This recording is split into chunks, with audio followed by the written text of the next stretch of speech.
Que lo que hoy toca el ejercicio 54 que dice, con referencia al circuito que se muestra en la figura 959, obtener la expresión de I válida para todo tiempo si C es igual a un faradio.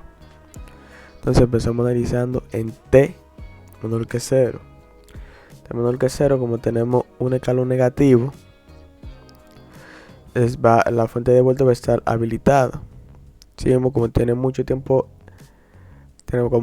habilitado, el capacitor y el inductor se va a cargar.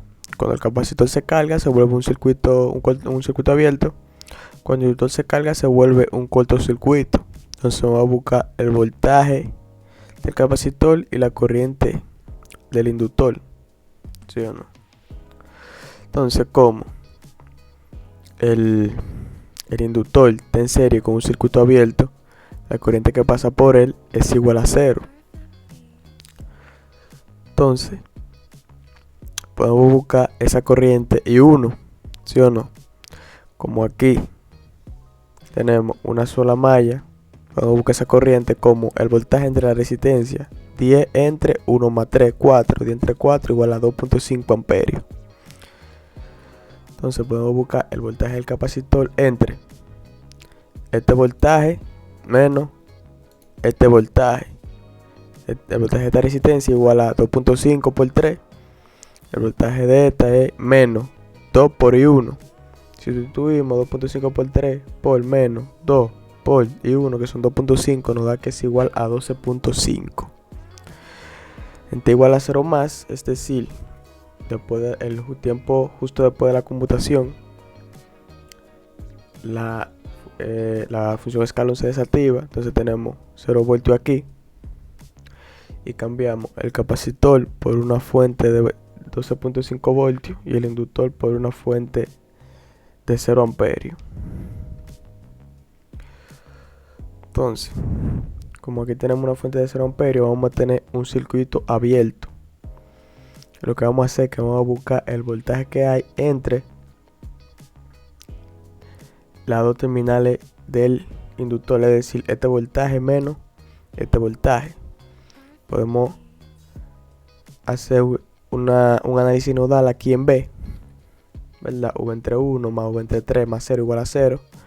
Vemos que nos va a dar igual a 0 porque no tenemos fuente independiente, ¿sí o no? Entonces el circuito nos va a quedar de la siguiente manera.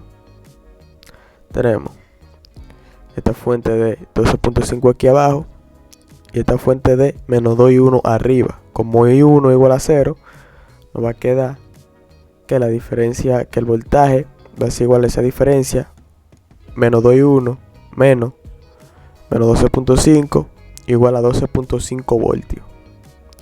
Entonces la derivada de la corriente va a ser igual al voltaje entre la inductancia, 12.5 entre 3, 25 entre 6 amperios por segundo.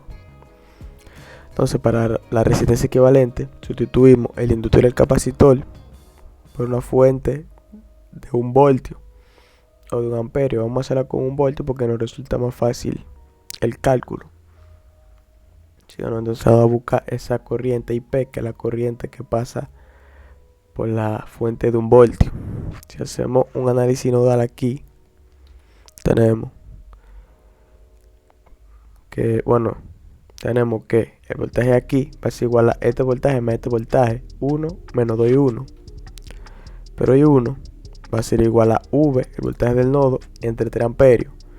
Sustituimos aquí y si resolvemos esa ecuación tenemos que V va a ser igual a 3/5 de 1 voltio. Entonces esa corriente IP va a ser igual a esta corriente más esta corriente, ¿sí o no? I1 más V entre 1. Ya dijimos que I1 va a ser igual a V entre 3. Entonces IP va a ser igual a V entre 3 más V entre 1. Si sustituimos el valor de V como 3/5 y hacemos esa operación, tenemos que IP va a ser igual a 4/5. Entonces la resistencia equivalente va a ser igual al voltaje entre la corriente de prueba, 1 entre 4/5, es decir 5/4, es decir 1.25 ohmios.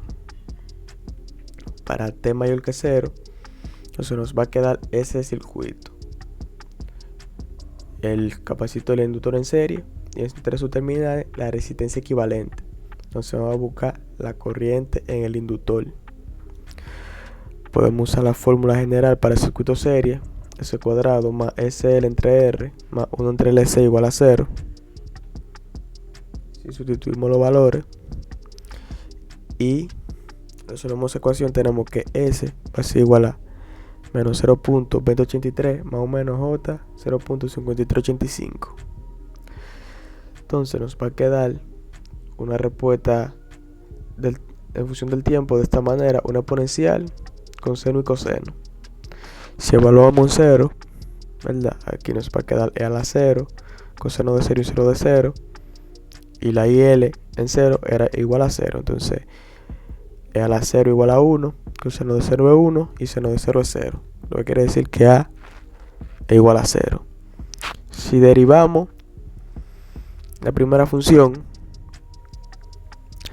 y esa la evaluamos a 0, ¿verdad? E a la 0 dijimos que igual a 0, coseno de 0 es 1, seno de 0 es 0, y de IL de t en 0 dijimos que era 12.5, ¿verdad? Nos va a quedar que menos 0.2083A más 0.5385B es igual a 12.5.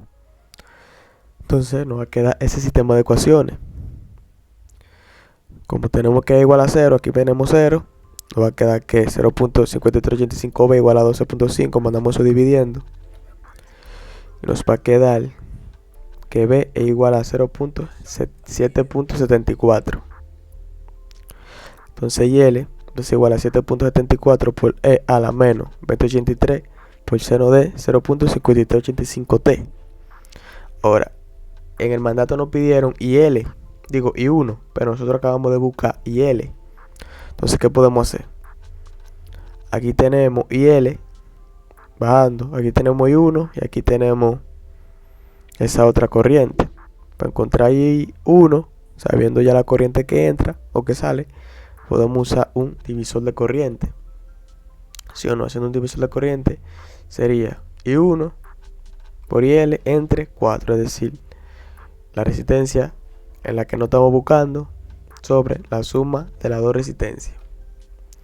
Si sustituimos y hacemos operación, tenemos que I1 va a ser igual a 1.94 por E a la menos 0.2083T por seno de 0.5385T.